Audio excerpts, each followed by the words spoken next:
Welcome back to my channel. তো আজ এখন বাজে হচ্ছে 4:30।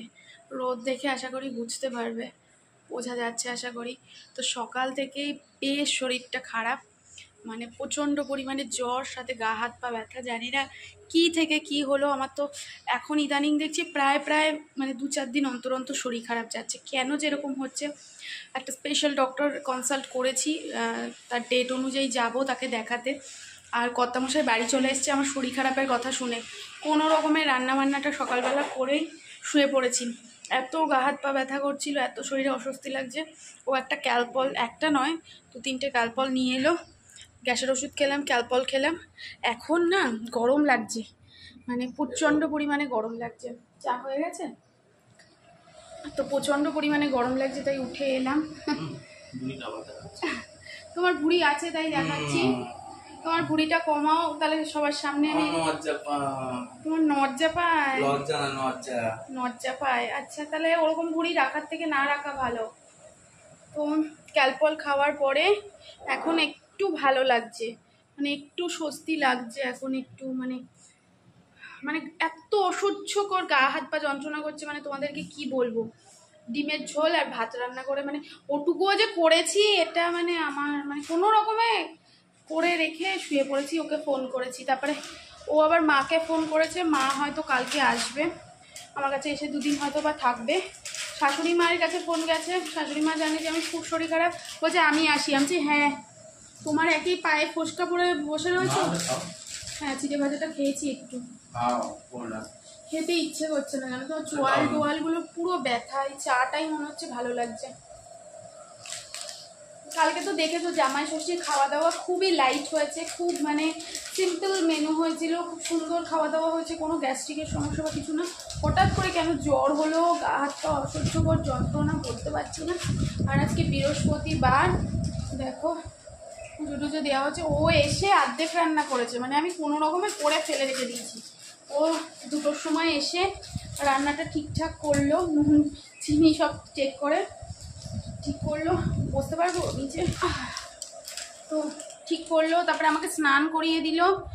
সে মানে স্নান করার জন্য হাতটা যে মাথায় তুলবো বা শাওয়ারটা চালাবো বাথরুম অব্দি যাওয়ার মতো, দেখো চোখগুলো আমি খুলতে পারছি না এখনো পর্যন্ত, এরকম লাগছে। বিকেলে পড়ানো আছে, মনে হয় না যেতে পারবো। ডেকে নেবো বাড়িতে, ফোন করবো, সবাই একসাথে বাড়িতে চলে আয়। একা বাড়িতে থাকলে হঠাৎ করে যদি অসুস্থ হয়ে যায় না, তাহলে বোঝা যায় কতটা নিরাপত্তাহীনতায় ভুগতে হয়। সেটা আমি এবারে হাড়ে হাড়ে বুঝেছি, জানো তো। হঠাৎ করেই আমাকে যে এরকম বিছানায় ফেলে দেবে আমি সেটা বুঝতে পারিনি। তবে হঠাৎ বলবো না, সকালে ঘুম থেকে ওঠার পর থেকেই গাটা ম্যাচ ম্যাচ করছিল, কেমন যেন ব্যথা ব্যথা করছিল। তবে সেটা মাঝে মধ্যেই হয়, ঘুম থেকে ওঠার পর ঠিকঠাক ঘুম না হলে না শরীরটা ম্যাচ ম্যাচ করে। কিন্তু এভাবে যে আমাকে বিছানায় ফেলে দেবে সেটা আমি বুঝতে পারিনি। সকালবেলায় যেভাবে শুরু করি সেভাবে না শুরু করতে পারছিলাম না এনার্জি নিয়ে। তবুও ভাবলাম রান্নাটা আগে সেরে নিই, কারণ ওটাই তো সবচেয়ে বড় কাজ। তো রান্নাঘরে গেলাম, ভাতটা কোনো রকমে করে ডিম কষাটা সবে বসিয়েছি। আর পারলাম না জানো তো দাঁড়িয়ে থেকে রান্না করতে। চলে এলাম বিছানায় শুয়ে পড়লাম। আস্তে আস্তে দেখলাম কাঁপুনি শুরু হলো। তো একে একে 2টো চাদর আর একটা কাঁথা গায়ে দিতে শুরু করলাম। আর ফোন করলাম কর্তামশাইকে, সেও তখন ডিউটিতে ব্যস্ত। তবে একটা ফোনেই সে বলল, তুমি জাস্ট শুয়ে থাকো, একদম উঠবে না, আমি পৌঁছাচ্ছি কিছুক্ষণের মধ্যেই। তো সত্যি বলতে এই রকম কেয়ারিং হাজব্যান্ড পাওয়াও অনেকটা ভাগ্যের ব্যাপার। আমি অনেক সময় আমার ভাগ্যকে দুর্ভাগ্য বলে দোষারোপ করি ভগবানের কাছে, তবে কিছু কিছু ক্ষেত্রে এই সৌভাগ্যকেও আমি স্বীকার করে নিই।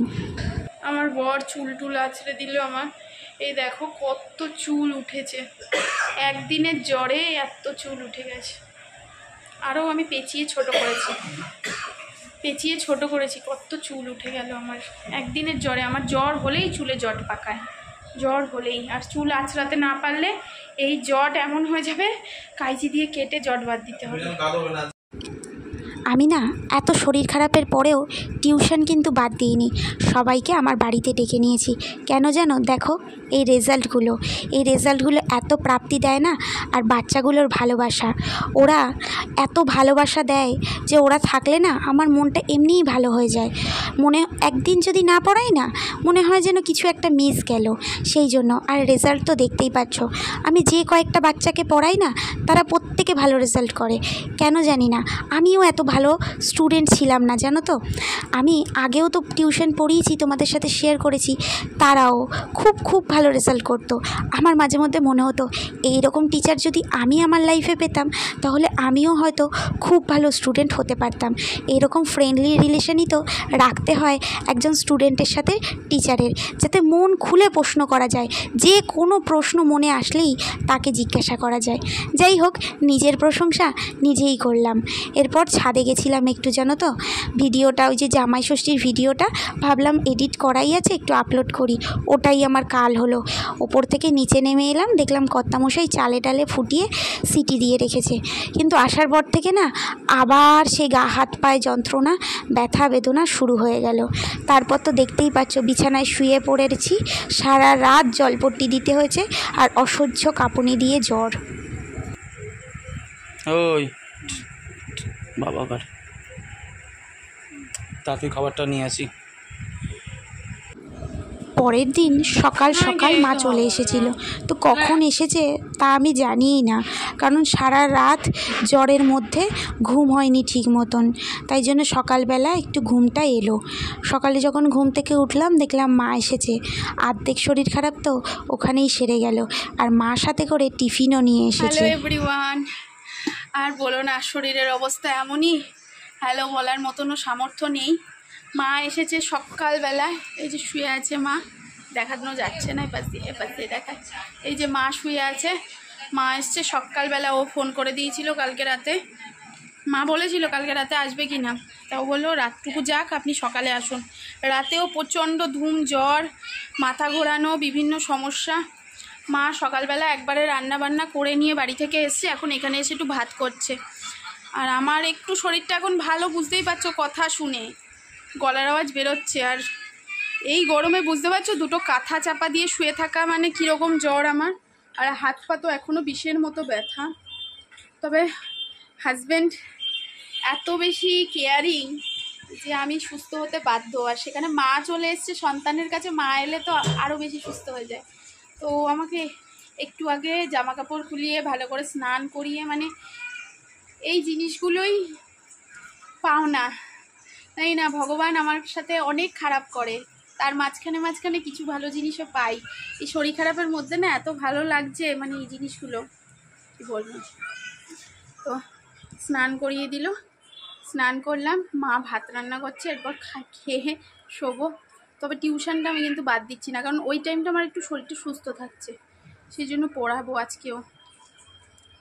এখন আমি সুস্থ, খেয়ে আবার শোবো, শুয়েই আছি সারাদিন, কিছু তো তেমন করছি না, দুর্বল, প্রচণ্ড দুর্বল। তবে এইটা নাকি ভাইরাস ফিভার, এরকম নাকি হচ্ছে অনেকেরই, 4 দিন থাকছে জ্বরটা। দেখা যাক আমার কি হয় কালকে। কি হয়েছে? করে যা খাওয়াচ্ছে তাই ভালো। এখন 8:30 বাজে, পড়িয়ে উঠলাম। শাশুড়ি আর জামাই এতক্ষণ মিলে দুজনে এই নিয়েই খাটের ওপরে বসে ফোন ঘাটলো, ইনি নিচে বসে ফোন ঘাটলো। আর আমার একটা গুণ দেখেছো, জ্বর এমন টাইমে চলে যাচ্ছে যাতে আমি পড়াতে পারি, পড়ানো কিন্তু আমার মিস যাচ্ছে। এবারে মা এখন বলছে চাউমিন খাবে, তাই জামাইকে পাঠাচ্ছে চাউমিন আনতে। আর জামাই বাদাম চিড়ে ভাজা আগেই জামাইয়ের জন্য ব্যবস্থা, মানে শাশুড়ির জন্য ব্যবস্থা করে রেখেছে। তো মায়ের একটু চাউমিন খেতে ইচ্ছে করছে, তাই জামাই শাশুড়ি মায়ের স্বাদ পূরণ করছে।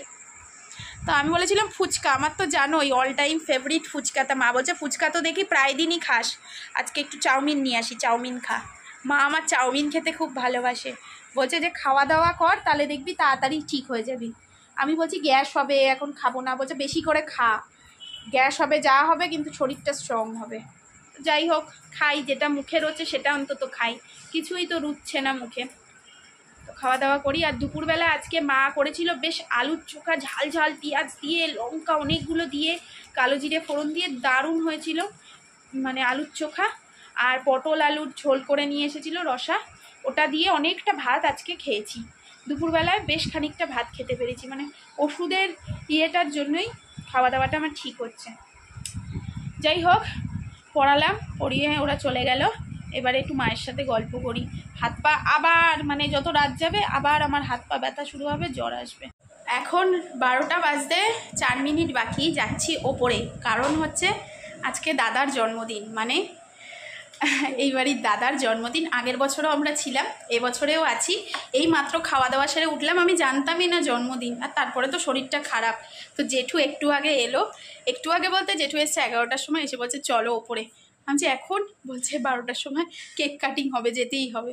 তো আমি বললাম ছাদে আমার যাওয়া পসিবল নয়, তাই জন্য দোতলাতে কেক কাটিং হবে। চলো তোমাদেরকেও সাথে নিয়ে যাই। রাত 12টায় ওষুধটা খাবো, এসে খাবো, এসে খাচ্ছি। 2 মিনিট, 1 মিনিট। হ্যাঁ তাই তো দেখছি দাদা রেডি।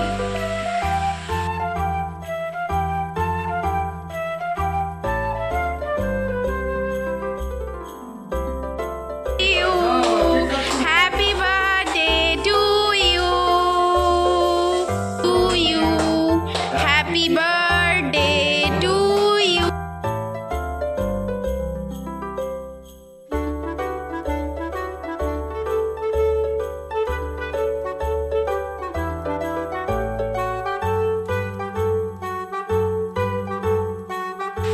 আচ্ছা, দাদার জন্য এটা একটা স্পেশাল ইয়ার, তাই তো?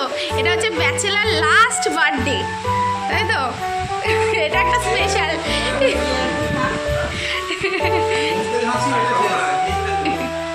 বলছে মন থেকে এটাই শেষ নাকি হাসি?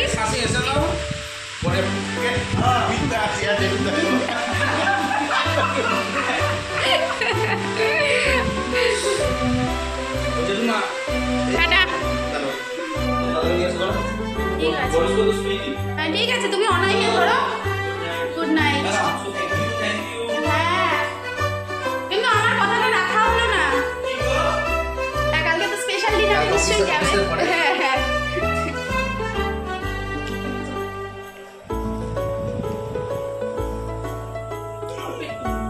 আমাকে দাও তাহলে চকলেটটা খাবো নেক্সট টাইম।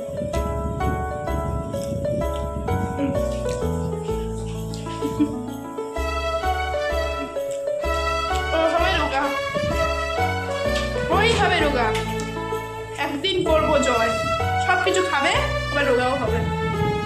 যাই হোক, শরীর খারাপের মধ্যে একটু আনন্দ করে নিলাম। আজকের মতো টাটা, ভিডিওটা এখানেই শেষ করছি। Good night. এটা আজকের মতো গুড নাইট।